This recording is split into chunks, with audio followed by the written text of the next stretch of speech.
Sainte Thérèse d'Avila, sa vie écrite par elle-même, chapitre 6.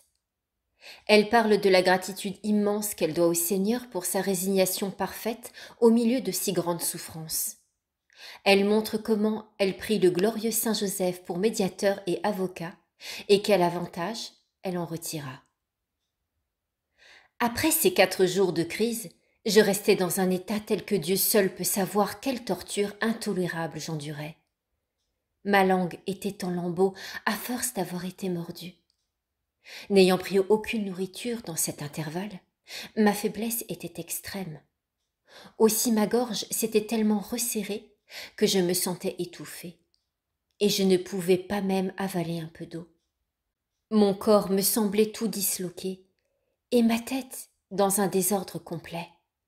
J'étais toute roulée sur moi-même comme un peloton. Voilà où m'avaient amené ces quelques jours de si grande souffrance. À moins d'être aidée, je ne pouvais pas plus remuer les bras, les pieds, les mains, la tête, que si j'eusse été morte. Il n'y a, ce me semble, qu'un seul doigt de la main droite qu'il me fût possible de mouvoir. On ne savait comment me toucher, car je ne pouvais le supporter, tant le corps tout entier était endolori.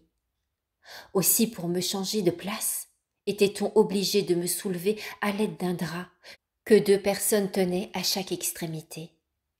Cet état dura jusqu'à Pâques fleuries. Il y avait cela de bon que, si l'on ne me touchait pas, les douleurs cessaient très souvent. Et dès que je pouvais reposer un peu, je me considérais comme bien. Je craignais de perdre la patience. Je fus donc très contente de voir que les douleurs n'étaient plus aussi aiguës ni aussi continuelles. Néanmoins, elles étaient encore insupportables, lorsque je ressentais les frissons d'une fièvre double quarte très violente qui m'était restée. Quant au dégoût pour la nourriture, il était très grand. Je mis un tel empressement à retourner à mon monastère que je m'y fis transporter en cet état. On recevait en vie celle que l'on avait attendue morte. Mais le corps était pire que s'il n'eût pas été animé, tant il faisait peine à voir. Sa faiblesse extrême ne se peut décrire. Je n'avais plus que les os. Comme je l'ai dit, cet état dura plus de 8 mois, mais pendant près de 3 ans, je demeurai percluse, tout en ressentant une amélioration progressive. Lorsque je commençai à pouvoir me traîner par terre, j'en rendis grâce à Dieu. Tout ce temps se passa dans une résignation parfaite, et à part les débuts de mes souffrances, j'y apportai même une grande joie, car elle ne me semblait rien en comparaison des douleurs et des tortures que j'avais endurées au début. Ma conformité à la volonté de Dieu était complète, alors même qu'il m'eût laissé toujours en cet état. Il me semble toutefois que je ne désirais guérir qu'afin d'être dans la solitude pour faire oraison d'après la méthode qui m'avait été enseignée. Car à l'infirmerie, ce n'était pas chose facile. Je me confessais très souvent. Ma conversation roulait habituellement sur Dieu. Aussi toutes les religieuses en étaient édifiées et s'étonnaient de la patience que le Seigneur m'avait donnée. Sans le secours de Sa Majesté, il paraissait absolument impossible de goûter tant de joie au milieu de souffrances si cruelles. Ce fut une grande chose pour moi que d'avoir reçu de Dieu le don de l'oraison. Elle me faisait comprendre ce que c'est que de l'aimer lui-même. Durant ce peu de temps, j'avais vu apparaître en moi ces vertus dont je vais parler. Vertus qui étaient peu fortes toutefois, puisqu'elles étaient impuissantes à me tenir dans la justice. Je ne disais de mal de personne, si petit qu'il fût. J'évitais au contraire d'une façon habituelle toute médisance, n'oubliant jamais que je ne devais ni vouloir pour les autres, ni en dire ce que je ne voulais pas qu'on dise de moi-même. J'y veillais avec un soin extrême dans les occasions qui se présentaient. Il y avait cependant quelquefois des circonstances plus délicates, où il se glissait quelques légers manquements, mais c'était contre mon ordinaire. J'engageai donc si bien mes compagnes et les personnes que je voyais à suivre cette ligne de conduite, qu'elles en contractèrent l'habitude. On en vint à se persuader que là où j'étais, la réputation des absents n'avait rien à craindre, et qu'il en était de même là où se trouvaient mes amies, mes parentes ou celle que j'instruisais. Néanmoins, il y a d'autres points où j'ai un grand compte à rendre à Dieu pour les mauvais exemples que je leur ai donnés. Plaise à Sa Majesté de me pardonner si j'ai été cause de beaucoup de maux. Mon intention n'était pas du moins aussi mauvaise que mes actes. J'avais conservé le désir de la solitude.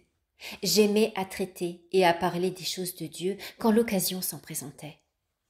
J'y trouvais plus de contentement et de joie que dans toute la politesse, ou pour mieux dire, dans la grossièreté des conversations du monde. Je communiais et je me confessais beaucoup plus souvent. Mon âme le désirait d'ailleurs. J'affectionnais extrêmement la lecture des bons livres. Un repentir très profond s'emparait de moi dès que j'avais offensé Dieu. Et souvent, je m'en souviens, je n'osais plus faire oraison, car je redoutais comme un grand châtiment la douleur cruelle que je devais y ressentir de l'avoir offensé. Cette disposition prit ensuite de telles proportions que je ne sais à quoi comparer un pareil tourment. Jamais cependant il n'y eut de crainte, ni petite, ni grande. Mais quand je me rappelais les délices dont le Seigneur me favorisait dans l'oraison, ou l'étendue de mes obligations envers lui, et que je voyais de quelle manière déplorable je le payais de retour, j'en demeurais accablée. Je me reprochais vivement de répandre tant de larmes pour mes fautes, quand je constatais mon peu d'amendement. Mes résolutions et mon chagrin ne suffisaient pas à me préserver des chutes, dès lors que je m'exposais aux occasions. Mes larmes me semblaient trompeuses, et mes fautes apparaissaient ensuite plus grandes à mes yeux, car je voyais la grâce que le Seigneur me faisait de les pleurer, et d'en concevoir un si vif regret. Je faisais en sorte de m'en confesser au plus tôt, et je ne mettais rien, ce me semble, pour rentrer en grâce avec lui. Tout le mal venait de ce que je ne m'éloignais pas complètement des occasions, et de ce que les confesseurs ne me procuraient que peu de secours. Si l'on m'avait montré le danger où j'étais, et l'obligation qu'il y avait pour moi de rompre certaines relations, à coup sûr on eût remédié à mon mal, car jamais pour rien au monde je n'aurais consenti à rester volontairement un seul jour en état de péché mortel. Toutes les marques de la crainte de Dieu me vinrent dans l'oraison, et la plus grande de toutes, c'est que cette crainte était imprégnée d'amour, et que je ne pensais même pas au châtiment. Tout le temps de ma grande maladie, je veillais soigneusement sur ma conscience pour la tenir à l'abri des péchés mortels. Ô mon Dieu, je désirais la santé pour vous mieux servir, et c'est d'elle qu'est venu tout le dommage causé à mon âme. Me voyant donc si percluse à un âge si tendre encore, et considérant l'état où m'avaient réduite les médecins de la terre, je résolus de recourir à ceux du ciel pour obtenir ma guérison. Si je désirais revenir encore à la santé, je supportais cependant mon mal avec beaucoup de joie. Je pensais que si, avec de la santé, je devais me damner, mieux valait rester ainsi.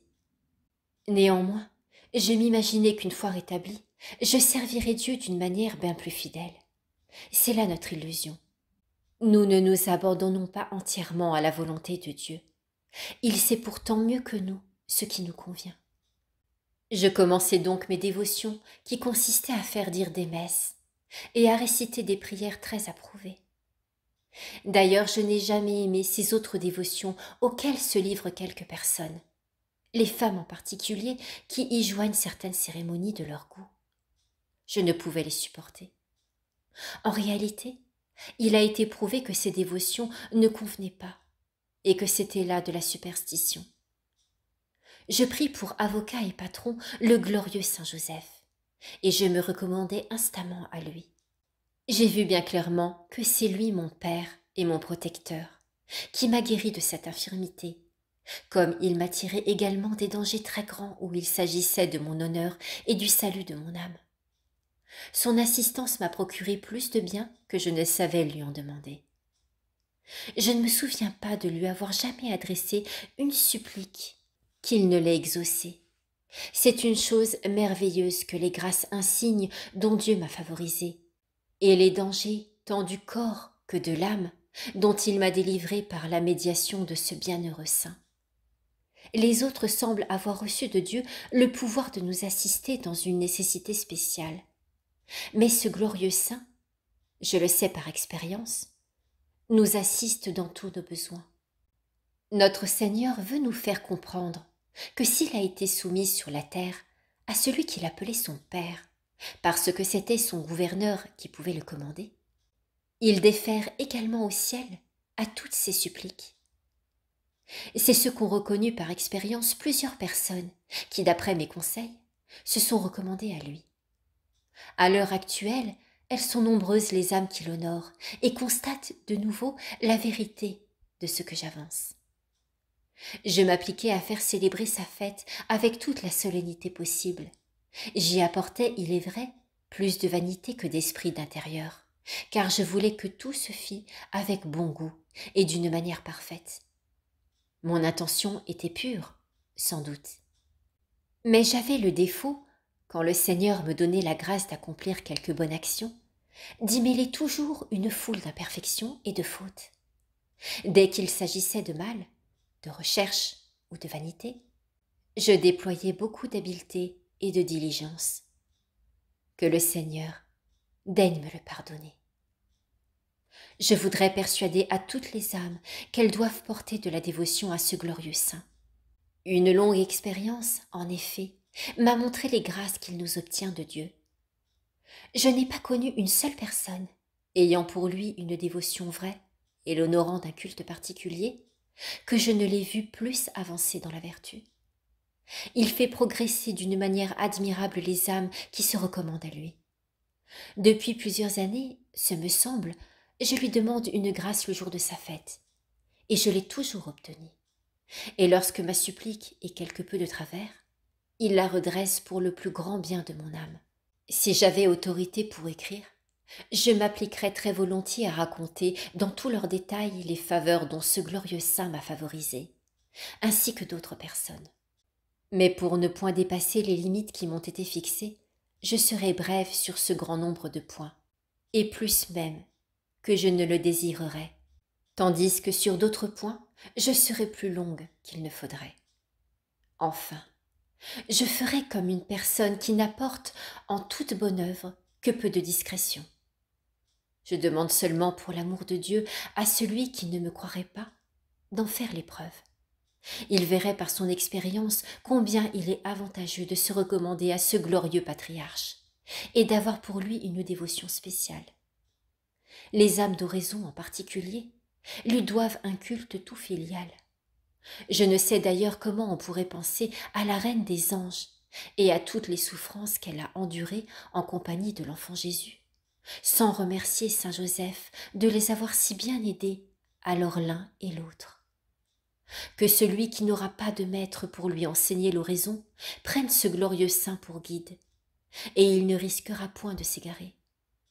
Plaise à Dieu que je ne me sois pas égarée moi-même en osant parler de lui. Car, si je proteste de la plus tendre dévotion pour lui, j'apporte une foule d'imperfections dans la manière dont je cherche à le glorifier et à l'imiter. Il m'a bien montré ce qu'il est, puisque, grâce à lui, j'ai pu enfin me lever, marcher et être délivrée de ma paralysie.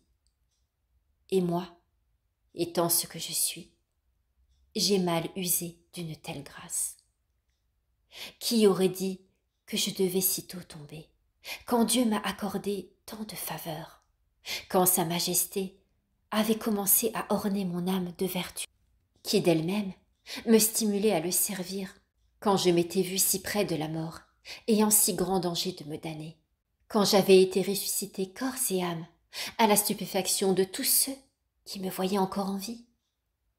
Qu'est-ce que cela signifie? Ô mon Dieu! Faut-il donc vivre exposé à tant de dangers? Au moment où j'écris ces lignes, je puis bien, ce me semble, aidé de votre faveur et de votre miséricorde, dire comme saint Paul, bien que ce ne soit pas dans la même perfection que lui. Ce n'est plus moi qui vis, mais c'est vous, ô mon Créateur, qui vivez en moi.